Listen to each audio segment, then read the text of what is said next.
Welcome and thank you for standing by. At this time, all participants are in a listen-only mode. During the question and answer session, please press star 1 on your touch-tone phone. Please record your name clearly when prompted. Today's conference is being recorded.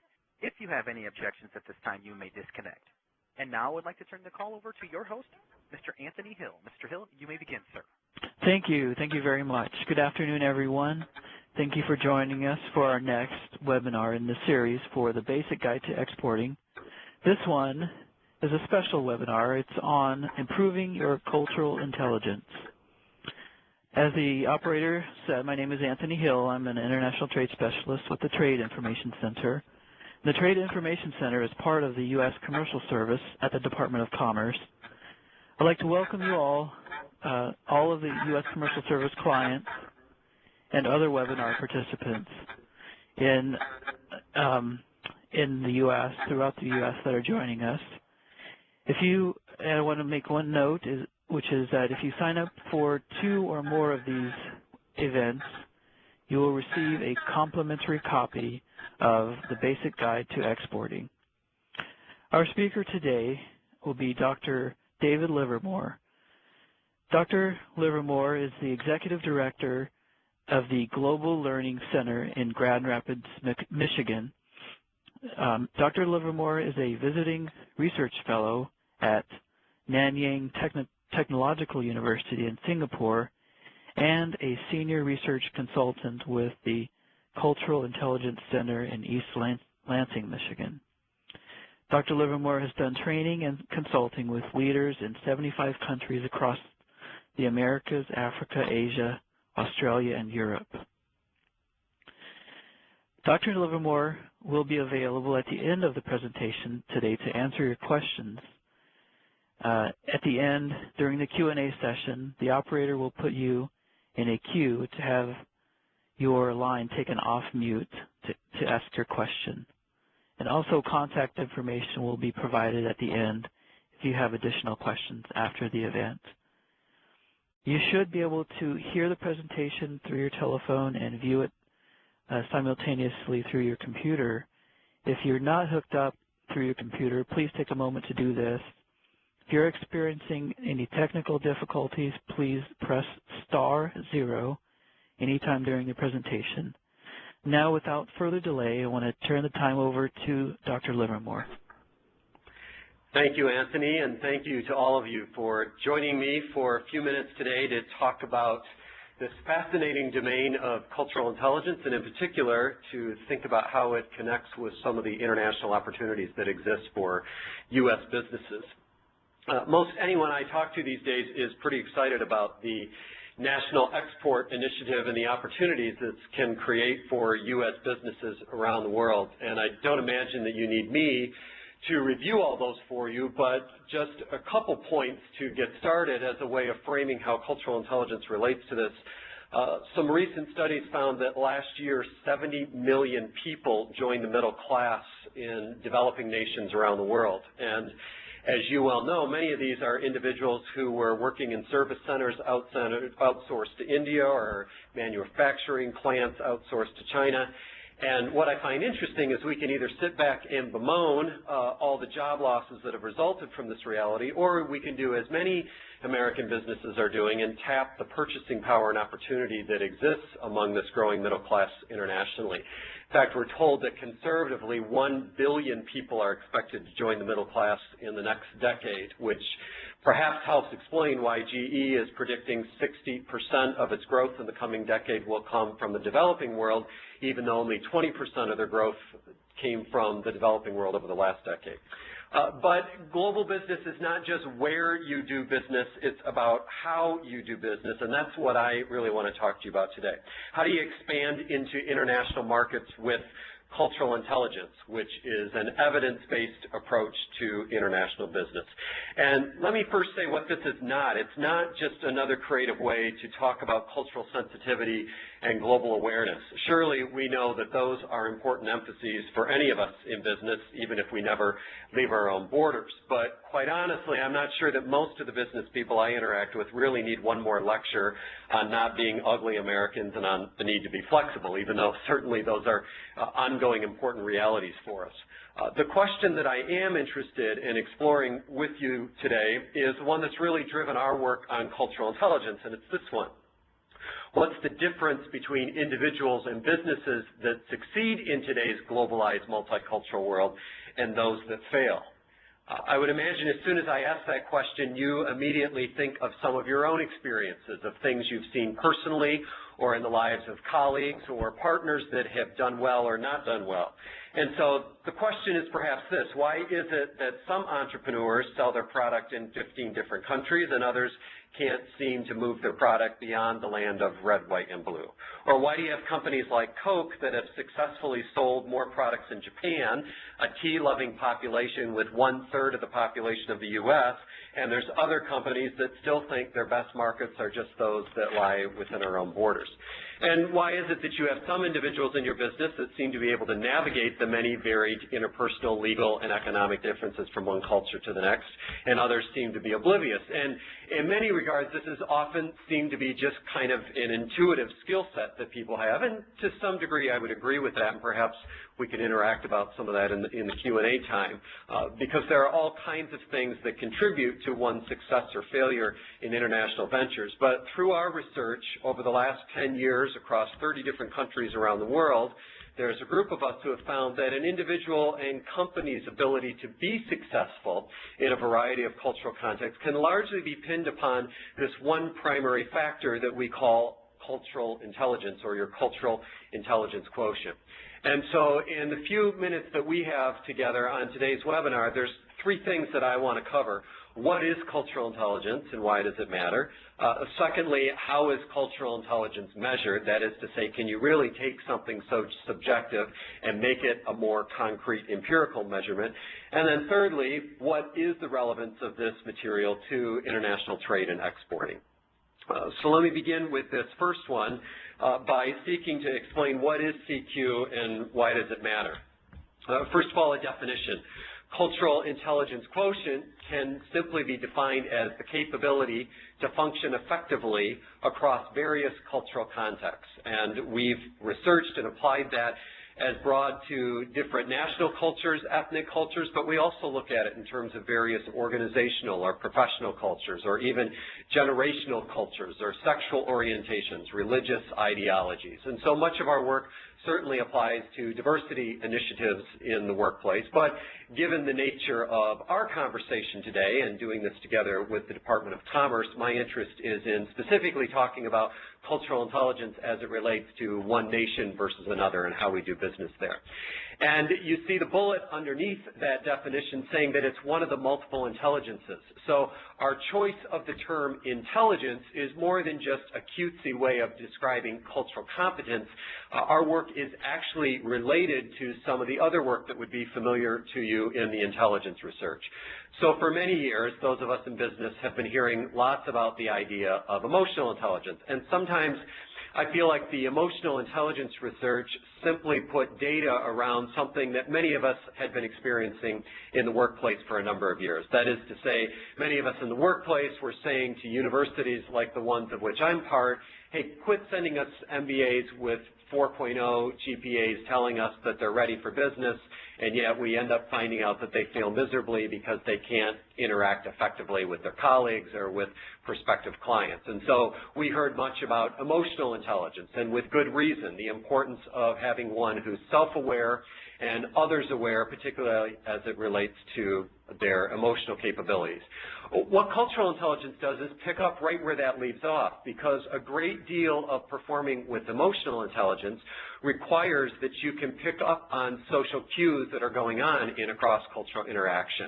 And it may well be that what silence means in one conversation in a familiar cultural context, that is perhaps confusion or boredom or something like that. In another cultural context, silence might actually mean that they're being very respectful and that they're trying to demonstrate honor for what's being communicated. And so what cultural intelligence does is say, how do you use some of those same soft skills in a different cultural environment that you just intuitively use in your own same cultural environment? So that's what we mean by cultural intelligence quotient. One other thing to say by way of definition is As I've already mentioned, then CQ applies to any cultural context.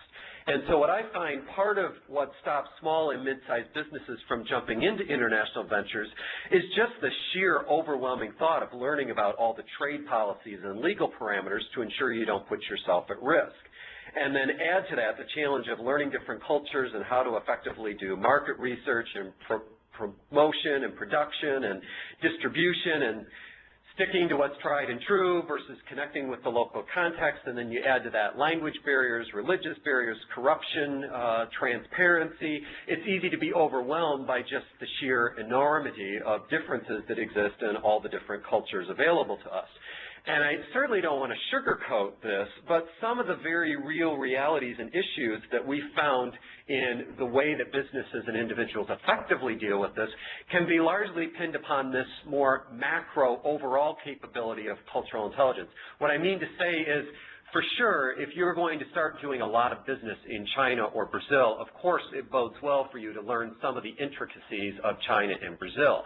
But for the most part, what we emphasize in cultural intelligence research is to say there's a core set of capabilities that won't allow you to be an expert at every culture where you go, but at least will allow you to jump in and do business effectively, think about some of the legal and economic components, whatever cultural context you're finding yourself in, so that you can develop marketing and negotiation strategies in light of this framework. You can hire and promote better in setting up manufacturing hubs and distribution networks that retain your corporate standards while also adapting to local variables. And so the point of this is, rather than thinking that you have to master all the information about every culture where you want to work, CQ is this overall capability and skill set that can be developed and applied quite broadly. So that gives you just a quick overview of what I mean by the idea of cultural intelligence. This is certainly not a concept that's just unique to me. There's been dozens of academics and business professionals who have been working on this for a number of years from around the world, and perhaps we'll talk a bit more about that later on. So that's, in a nutshell, what cultural intelligence is. Without getting too academic on you, let me just share briefly how it is that we actually measure cultural intelligence. How do we make something as subjective as being adaptable and effective in lots of different cultural contexts, something that can be more empirically measured? And there are 4 capabilities that you see described for you on the PowerPoint slide that really capture how we go about assessing and measuring cultural intelligence, both in overall businesses and then specifically in individuals. We have an actual assessment, a diagnostic tool that I might mention somewhat to you a bit later that actually is the mechanical way that we do this. But let me just give you a brief introduction to what each of these 4 capabilities has to do with, because I think most of us will readily identify with what it's getting at from just your own business experience in that. Number 1, CQ Drive. What we're trying to get at here is the individual's level of interest, motivation, and confidence that they can actually get involved in international business. And this is one of the most overlapped aspects when it comes to international success. Case in point, when we think about things like the National Export Initiative, for many businesses, the primary thing that they're interested in thinking about is not so much teach me all the customs and norms of a different culture, but can I make more money here, or am I going to get sued, or find myself in a very difficult ethical dilemma in some place that I want to go? And so what we're trying to get at here is asking, what's the motivation in the first place, and how do we actually get at that? Because what we've found is a number of companies often jump right into training people and teaching them about cultural differences without really telling them in the first place how this actually connects with them being successful in their work. So perhaps an individual is being placed overseas on an expat assignment. I find that those individuals are usually far more concerned about the living conditions, where their kids are going to go to school, how they're going to get around, than they are on learning all the intricacies of how culture affects the way business is done. So after they get there, they tend to be far more motivated to learn about those things. So many times companies will spend a lot of money on going through training on cross-cultural awareness and that. If they haven't first addressed the motivation issue, it might be money that's not well spent. Or perhaps we send someone overseas to sell our product, or to launch a franchise, or to find a new distributor somewhere. Again, we're often more concerned about finding a good system for distribution or accountability that will work well, rather than thinking about the importance of going out for dinner and having some of the social conversations with people. But it might be that those social conversations actually have far more to do with landing a good contract than some of the actual official business meetings. And so the reason I mention that again here is if we understand that, it helps motivate us to think about what we're doing in the first place. So the first thing that we're interested in both assessing and then developing with individuals wanting to do international business is what's their drive, what's their motivation for doing this in the first place. The second piece gets to what we more often think about in cross-cultural training, and that's knowledge. But again, true to the model that I've already described you, we don't spend a whole lot of time talking about all the specifics of every different culture that we could possibly go to, because again, that just becomes overwhelming, but rather to talk about an overall understanding of ways that most cultures tend to differ. And so here we do draw from a lot of the helpful work that's been done by people like Trompenares and Hofstede and Schwartz and many others who will talk about the difference in power orientations, who's in charge, who's in control, and how important is it to respect that when you're negotiating a deal. The difference in terms of how trust is developed or how time orientation is approached. So that's what we're getting at with CQ knowledge. And again, our emphasis here is not so much learning all the norms and customs about various cultures, because most of the business people I meet simply don't have time to keep up with all that. And furthermore, some of the greatest potential of the National Export Initiative exists in places like Saudi Arabia, Southeast Asia, Brazil, where we hardly have a monocultural group of people that can be figured out that we should send them through a bunch of complex workshops and books on, but rather can they adapt on the fly. Maybe just a quick illustration of this. I had a friend call me up a couple months ago who is another American business person, and he said, okay, Dave, my company wants to send me to Dubai. I've never been to the UAE. Tell me what I need to know about the culture there. And I said, well, okay, my friend, the first thing you need to understand is 80% of the expat community in Dubai are people from, or I'm sorry, 80% of the working community in Dubai are people who are expats, who are from a variety of different cultures around the world. So what culture should he learn? I mean, surely he should understand a few things about Arabian culture and the way that that may influence things there. But when he sits down in his first meeting, he may be sitting with a German, an Aussie, a Korean, a Chinese, a Saudi, and on it goes. And clearly he can't suddenly just pull out his Lonely Planet guide for all those different countries at that point. So once again, forgive me if I am underscoring this too much, but the point being more in developing an overall cultural understanding of how culture impacts the way business is done. We found that to be the capability that actually translates more into the success that people have in earning profits as they go about doing their work. Just briefly, the other two capabilities, not only do we look at drive and knowledge, the third one is strategy. This is the degree to which the individual is aware of what occurs in a cross-cultural situation and their ability to plan accordingly. So maybe you have someone who's very motivated, who's just naturally curious about different cultures, or maybe they're very motivated and believe that there's great market potential in another culture, so they might have high CQ drive. Maybe they actually have all kinds of understanding in terms of cultural understanding, CQ knowledge. But the third one really becomes the linchpin as to whether or not it's going to be successful for you or not. Can you actually develop a strategy that allows you to retain your core values as your business, but also adapt to the local customs and flavors that are there? And so what we're getting at with number 3 is, do I have the ability to translate my understanding and motivation into something that will actually be a good plan?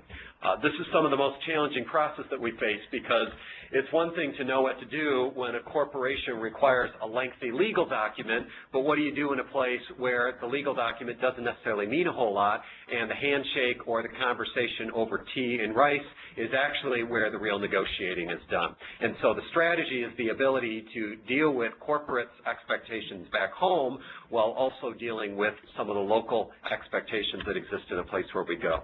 So under CQ strategy, we're both assessing and helping companies develop an awareness of what's being said and what's not being said, and then to use that information to develop effective negotiation strategies, marketing plans, HR policies, etc. And then finally, rubber meets the road CQ action is, can an individual actually get results for you, or can you personally get results? This is having the ability to know when should you flex your plan, when should you flex your policies, your marketing strategy, and when, frankly, should you not do that, because it will no longer be true to who you are and what you're trying to sell there.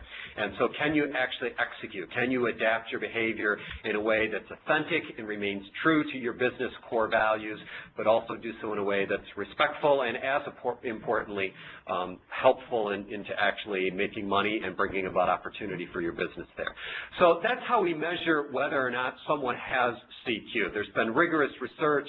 I won't take you through all the academic empirical findings today, but there's been more than 60 academic journals that have reported on the research that says this is actually a valid way of finding a proven way for people to have results. There's a couple other slides that I want to draw your attention to, though, as it relates to how we measure CQ, because as I interact with business people, frankly, they're not as concerned about all the academic findings about how we assess CQ in individuals.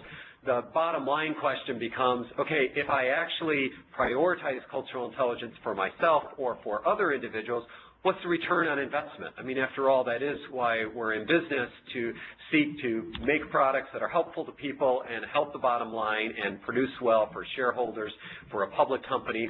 And I'm not going to walk through all the things that are on this return on investment slide, but I just point your attention to it to suggest we have studies that have been done on all these different areas to say there are tangible returns on investment, bottom line kinds of ways that companies and individuals that have higher levels of CQ have found actual dividends being paid to them in all these different areas.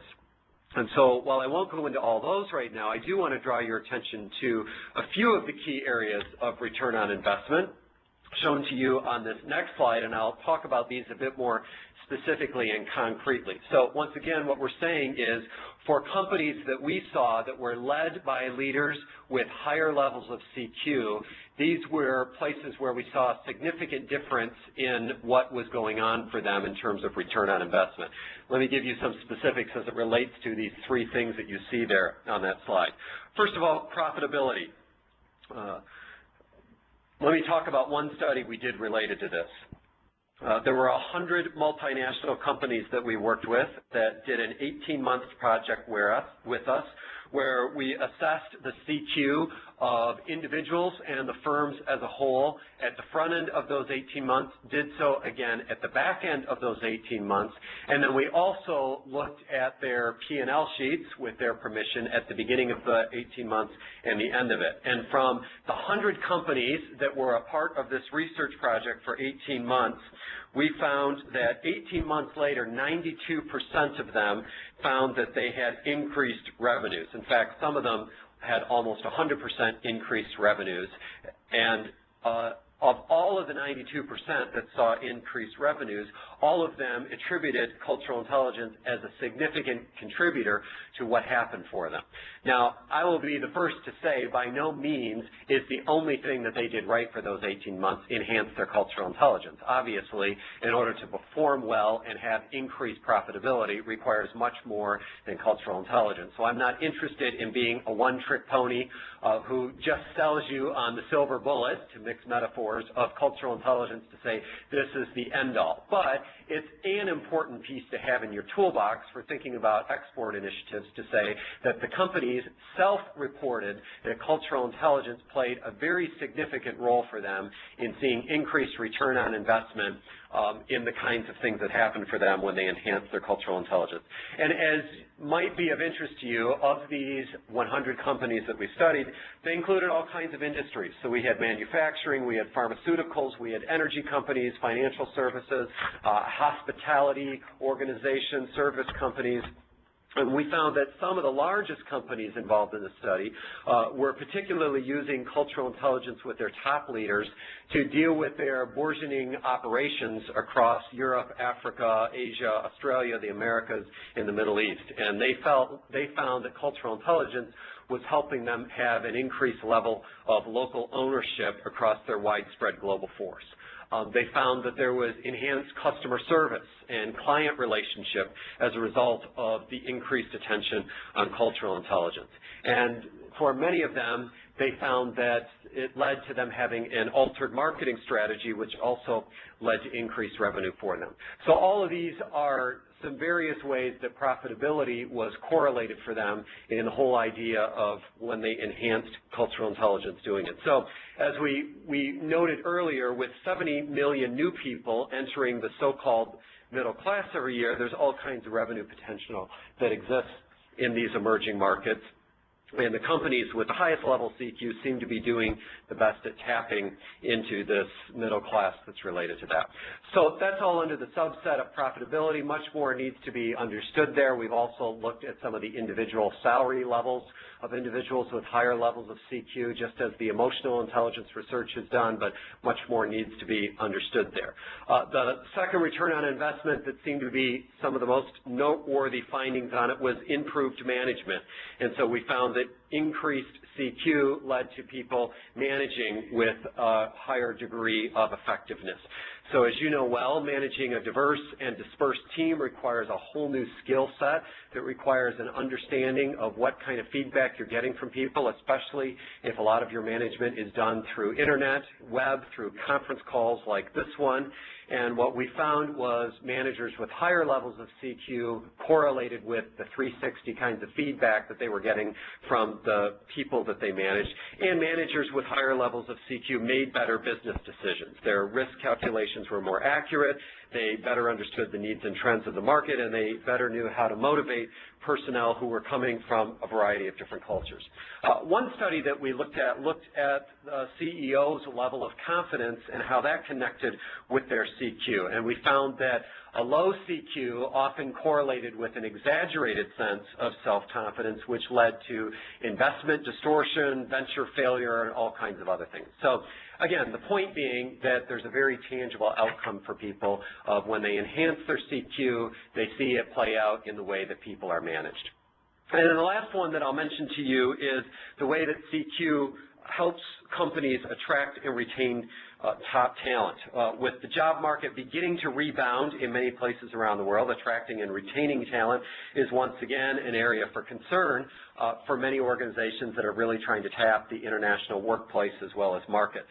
Perhaps you saw just last week the article that was in Newsweek that was reporting the increased competition for management talent that happens particularly in places like China and India. There is an absence of people that are ready to do that. And so because of that, there's a high level of competition going after the people who are top talent. And so this is probably the area where practically we do the most work with companies, where they're incorporating cultural intelligence development and assessment into some of their accelerated management programs for young, high-capacity emerging leaders who really have a desire to be engaged in international business, and companies who are really investing in helping them develop and assess that for the work that they do. In particular, we find that the younger generation is looking for employers that value corporate social responsibilities and priorities that lead to helping them behave with cultural intelligence.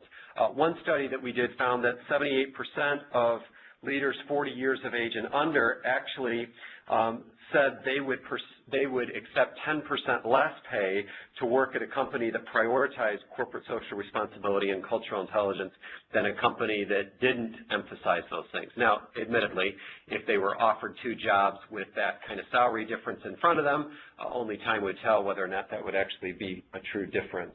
But the point comes that they would actually, they demonstrated that this was a priority to them that was more important than just the actual income that they would make. So much more needs to be looked at in terms of the return of investment for cultural intelligence, but clearly the initial findings are very promising for how cultural intelligence translates into bottom line growth, and as globalization continues, this is likely to increase the importance of a capability like cultural intelligence. Finally, okay, so what do we do with all this? So I'm kind of landing on some next steps for individuals who are interested in thinking about this, and then would love to have some time where we have dialogue together to field some of your questions related to this. One thing that we need to do as it relates to this is 4 steps to increasing the overall personal cultural intelligence.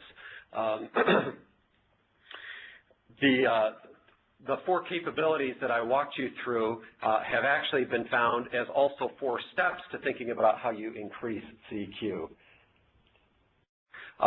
One way for us to think about that is not only how do we assess people through this, but is to say in some ways this can be a cyclical process by which we help people walk it through. So on the first end is CQ Drive asking the question, what's someone's motivation for this assignment? So we've already walked through these 4, but we're trying to say when you come alongside someone, this is actually a way to help them develop it as well. So if you're trying to talk to a colleague about how you get involved in international business, again, before just starting to talk to them about all legal and trade policies or cultural differences and understanding, the first thing would be for us to ask them, what's your motivation? Why is this important to us as a company? Again, the second one, I don't need to repeat for you what we mean by CQ knowledge, but then just to help them say, okay, what's some of the understanding I need in order to be successful with this? Thirdly, what's my plan to do this? And fourthly, how should I adapt? And so we work with a number of companies in terms of saying these 4 steps are not only 4 that we assess, but they can actually be a 4-step process that we use to think about how we approach training and assessment. It can be a 4-step process that we use on the fly.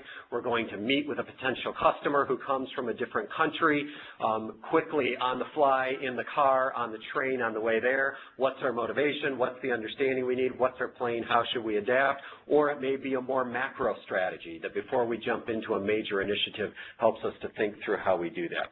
So that's just to revisit these 4 capabilities as saying that it can be 4 steps for responding to CQ. Then you'll see some of the other ones that are related here. Some of them are rather obvious, but assessment and education. So what are ways to actually assess and educate in the way of doing this?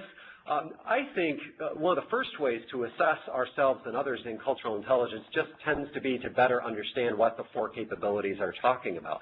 So because some of this is fairly subjective, as you better understand what we're talking about with CQ Drive, CQ Knowledge, CQ Strategy, and CQ Action, you can begin to ask in yourself, hey, yeah, what is my motivation? What's my general understanding? What's my ability to develop a strategy? And how do I engage in that? When you're interviewing someone or when you're interacting with people through conversation, you can begin to pick up on that. But we do have some more tangible ways to assess that as well. If you were to visit the website, I'll give this to you again later on one of the slides, but www.culturalq.com. You'll see there are a variety of assessments that are available to actually walk people through assessing their CQ, both self-assessments that are available for a small fee and then 360 assessments that are available for people. Some of the universities we work with are actually getting involved in assessing people in workplaces through some interesting visual tracking software too, where they'll watch international business incidents and get a picture into how people would solve those. So without getting too technical about it, I'm just trying to demonstrate there are lots of different ways to assess this in people to help quantify something that's been fairly objective, and then to develop education that gets at that. So instead of just having a one-size-fits-all approach to how you educate yourself or others on this, to say maybe your drive is fine so you don't need to be motivated, but instead what are some of the specific educational needs that you have for CQ knowledge, or perhaps it's vice versa. The third one I just mentioned, increasing their individuals who are getting certified in the cultural intelligence research area that allows them to actually go in and work with other companies on assessing and develop that. So that's another piece to bear in mind, or simply having people in your company, if you're a bit larger company, that can actually work with helping other people enhance their cultural intelligence. The fourth one, team development. Let it be no surprise that as you culturally diversify your own team, guess what? That allows you to better perform with cultural intelligence when you get into international export initiatives. So we have a great deal of research that has said more ethnically diverse businesses and teams are obviously or it seems obvious to me, are obviously businesses who then do better internationally because they benefit from the input of those people. Of course, that presumes that you tap into the different ethnic perspectives that are represented there. So team development is an important piece in saying how do we learn from the differences that exist on our team and use that rather than seeing it as just a way to deal with diversity issues in the workplace, but also to tap into some of the opportunity internationally. And finally, strategic use of CQ throughout the business. What I mean by that is many times we think about international export as a topic that's entirely separate from diversity training.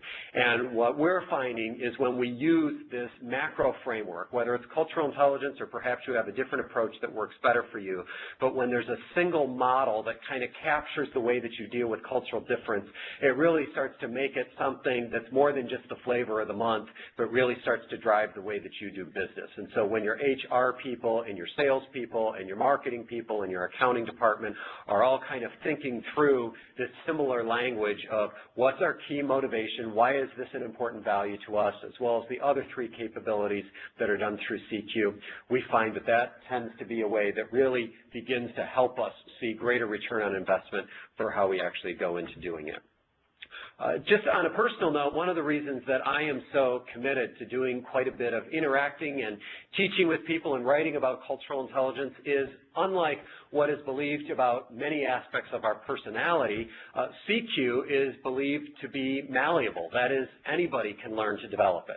Certainly requires some level of self-interest on their own part to actually get engaged in it, but any leader, any person in a business who wants to gain a greater degree of cultural intelligence can become more culturally intelligent. So sometimes people will feel like they're at a huge disservice because they didn't get to grow up like our younger generation has today in a much more globalized context, or perhaps they've come from a very monocultural context, or perhaps they, like me, are a white male who's saying, oh, you know, I'm the worst person to actually think about this. Well, certainly we may have some limitations that go with those things, but CQ can be learned by anyone. And so through some of these things that I've talked through in the last several minutes together, it's believed and it's found through research that anybody can actually enhance their cultural intelligence, increase their opportunities to benefit from things like the National Export Initiative, and best of all, make the world a better place by the way that they interact with people. And so that would be one of the key things that makes cultural intelligence a bit different from some of the other approaches to international business or to cultural competence. We're interested both in how do we respect people, interact with our fellow human beings with dignity and honor, but at the same time, how do we still do business and do it in a way that attends to bottom line and behave in adaptable ways? So we do want to look within and look at some of the concerns about ethnocentrism and some of the ways that may impede our opportunities to interact with people respectfully and for the sake of business. But so also we want to do this in a way that actually helps us behave in a way that will bring about results in terms of the bottom line for what we're trying to accomplish through our business. So that is the gist of what I wanted to give you in a nutshell, at least as a working understanding of what CQ is, some of the ways that we measure it, and some of the ways it has implications upon international ventures and expanding into that. I must confess that my preferred way of communicating is not having a one-way conversation like webinars often have us do, at least at the front end. I'm much more interested in dialogue and interaction, and so for sure want to spend the remainder of the time that we have together fielding some of the questions that you have, and then would invite interaction after the fact through websites, email, social networking sites, other ways to continue the interaction from things that you're learning, critiques that you might have, and questions that you have as you, in the real world workplace, think about what it looks like for you to expand internationally. So, Anthony, let me turn it back over to you as we seek to field some questions related to this. Great. Thank you. Thank you very much, Dr. Livermore. It's very interesting and a very relevant topic for this audience as we try to increase exports in the United States. It's so important for us all to learn about cultural intelligence. Now, if anyone wants to ask a question, the operator will moderate this, and in order to do that, you'll have to press *1 if you want to ask a question. Operator? Thank you, Mr. Hill. And at this time, if you would like to ask an audio question at this time, please press *1 on your touch-tone phone. Please record your name clearly when prompted. To withdraw your question, please press star 2. Once again, if you would like to ask an audio question at this time, please press star 1 on your touch-tone phone. Please record your name clearly when prompted. One moment as I retrieve the first question. And our first question comes from Mr. Hector Maldonado. Mr. Maldonado, your line is open, sir. Dr. Livermore, thank you very much for the very interesting presentation. You had mentioned a study about 100 companies and their practices with their expatriates. I was wondering if that study is published anywhere. It's not yet been published. Thank you for your question, Hector. It's not yet been published in an academic journal. We did have a Forbes piece published earlier this year that reported on that finding, and we're in the midst of having the fuller findings of that study be published. So we're getting there. We just wrapped up the final part of that project, the very end of last year. All right, thank you. And if I could ask a follow-on question? Of course. Particularly as it refers to multinational companies that may have a multitude of expatriates deployed across the globe. Sure. Do you have any data about not only that 18-month period and what happens in terms of the P&L, but more so in terms of the big investment that a multinational incurs when it sends an employee on an expatriate assignment, and what happens long-term to that employee in terms of career progression and how the company utilizes that employee's let's say increased perspective or increased experience in the international setting? Great question. I'm going to try and hold myself back from opening the dike from the dam, because I could go on for the rest of our time just on this one, because there are so many layers of importance to what you're asking. Mm-hmm. First of all, I certainly don't claim to be the one behind it, but there are reams of research on the whole idea of sending expats overseas and success and failure. And like anything, of course, as I'm sure you know well, you can find lots of examples of both, aspects where it's worked really well, others where it hasn't. And what I have found interesting, I don't know if you've run into this, Hector, but some companies have wrongfully assumed, let's see, we need to send an expat to China, let's just find a U.S.-born Chinese and presume they'll be the best person for that assignment, because at least they've got a leg up on the cross-cultural understanding. And it could be. I'm certainly not going to say that that puts them behind the case, but many times without a more rigorous assessment and development, it may not be that the color of one's skin or their ethnic background actually makes them the best person whatsoever. So most of our research has been more oriented towards saying, let's get beyond some of the superficial things that are there, because to jump to another piece of your question that's there, what happens long-term with these individuals, if all else is equal, we found that when somebody has had expat experience or who has worked and traveled broadly overseas, if all else is equal, we would certainly expect that that would enhance their cultural intelligence over the long haul. However, perhaps some of you have experienced, as I sometimes have, sometimes the worst individuals I've encountered are somebody who've spent so many years overseas because they were insulated in an expat community and actually have a very myopic view of the world, but think that they know it all, and then perpetuate that notion to perhaps more green people as it relates to doing it. Coming back more to the crux of your question, I would say most of the research literature that I respect that's coming out on this topic today is moving much away from the high levels of expenditures of uprooting people from here to do, or from any country, to do long-term expat assignments, and are looking for local talent to hire and put in place because they obviously already understand the culture, and instead are looking at more itinerant approaches of using people from here to inculcate the business-specific values, or perhaps to do a reverse version of it, to bring someone, say, from Saudi Arabia and put them in-house in a U.S. company here for a year to help them take on the values, but then expect that they're going to have a far better idea of how to live those values out when they get back to their local context. So those are just a few observations and impressions, but I think it's going to continue to be interesting because you're right, it's the sheer cost alone is easily in millions of dollars to put a U.S. person overseas for even a 1 to 2 year assignment when you calculate all that goes into that. So there's a lot of reasons why companies need to look very carefully about whether or not that's the best way for them to go. No, thank you for your answer. And what I had observed, obviously a small sample, is that many companies do not provide any type of cultural awareness training on expatriate employees.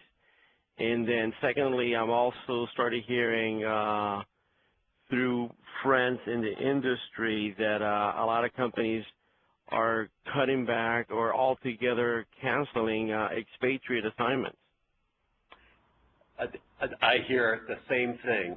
And what I would say to your first point is, in a positive realm, the companies that I see doing it well, that is training and preparing their people, actually are not so focused on pre-departure training, because I think I mentioned early on in our presentation today, I find a lot of expats are going, yeah, right now I'm just trying to figure out where I'm going to send my kids to school or how my spouse is going to find meaning when they get there, kind of thing.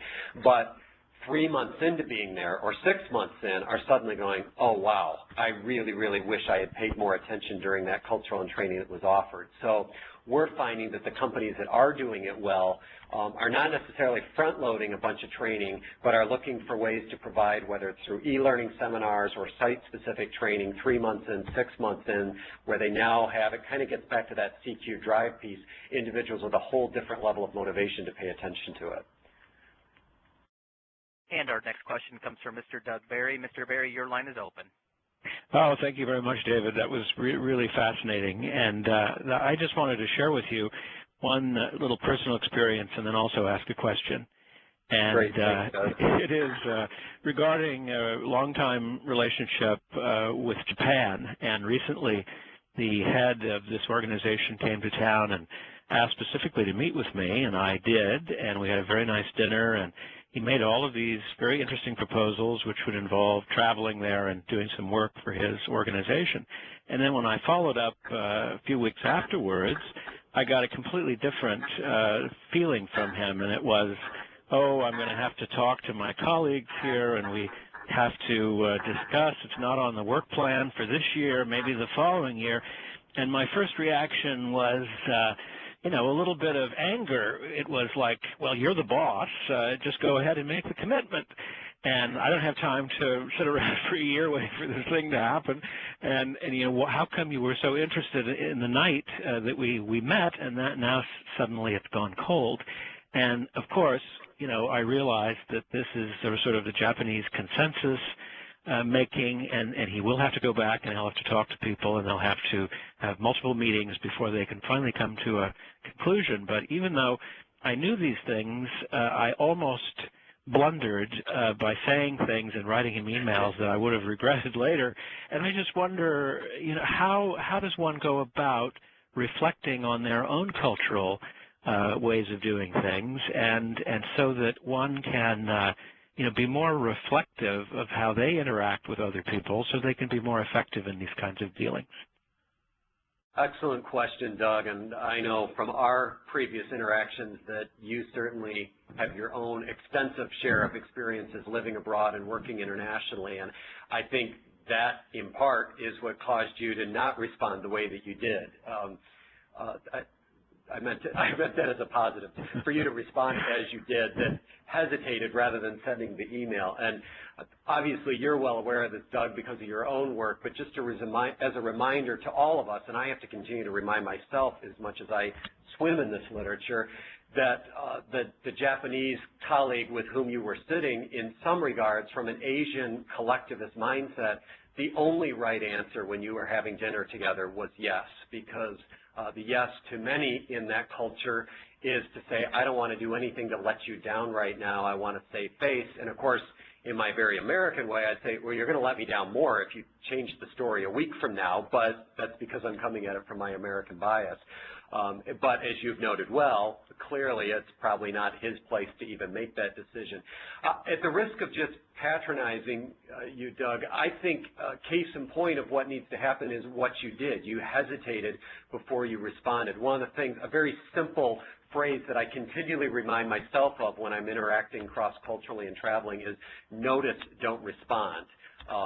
And eventually I have to respond, but many, many times I want to fire off that email of frustration, but to purposely draft it and let it sit in my inbox, perhaps I'd be well suited to even do that with my similar cultural background colleagues if I'm upset by something, but particularly when it's a different culture, to perhaps sit on it, leave it in the draft box, come back to it tomorrow and think, now, is there something deeper that's going beyond here?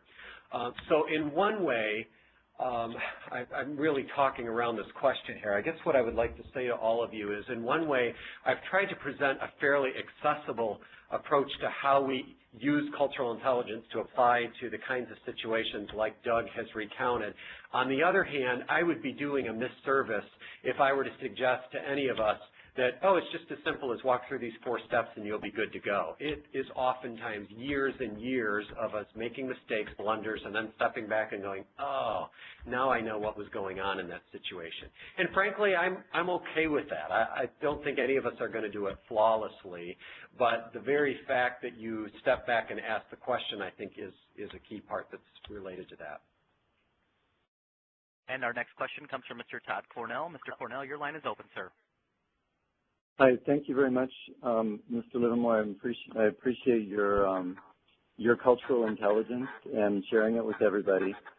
I just wanted to make a couple comments. I spent 20 years in China, and so I kind of have an understanding for what you were talking about as far as hiring somebody who would be a local ABC, if you will. Sure. Somebody who was born and raised in America and who's Chinese, you would stop and think, yes, the average person would think, oh, well, there's a great bridge to China and to interacting with China. But it actually goes in another direction when you stop and think about, with China, you've got Hong Kongese, you've got Taiwanese, you've got people from Singapore, and we here don't stop and think about the different variations within that. You take somebody from the U.S. who's from Taiwan or even was educated in the U.S. to China, and you're probably going to create more problems than if you took somebody over there who didn't speak a word of Chinese. And another thing, too, is by hiring somebody over there, I've hired a lot of Chinese locally and trained them. The one thing that you have to really be careful of is making sure that they understand the corporate mentality and the corporate ideals of the U.S. company that they're working for. And that's the one thing that I had to do a lot of training for, was to make sure that they understood clearly what our company mission is and what our company values and ideals are, and that may not always set well with their own culture, and so training them and educating them, that I found to be very important. So I think everything you're bringing out here is just really wonderful, and that I really appreciate what you're saying as far as finding that core ability to be able to interact with many different cultures, like you were talking about for Saudi Arabia or I think it was Dubai, and that is so important. And that's something that I think is it's a sense. It's being able to read people, and it's being able to see things in a way going beyond your own self. And one thing that I find that is so important in being able to understand other cultures, and I think that's understanding the languages. And I think language is so important in understanding other cultures. Absolutely.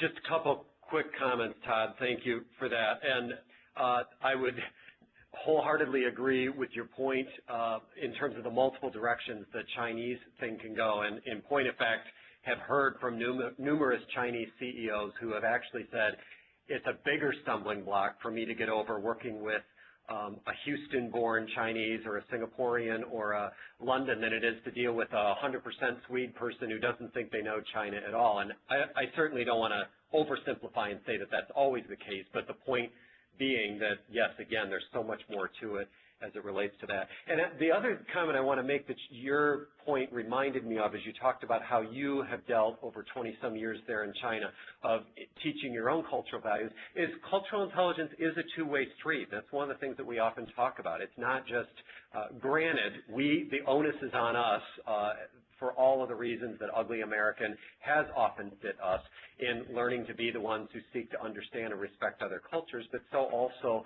for other cultures to understand who we really are beyond perhaps their perceptions of who we are, and then also as it relates to who our companies are. Thank you. Thank you, Todd. And at this time, there are no other questions in the queue.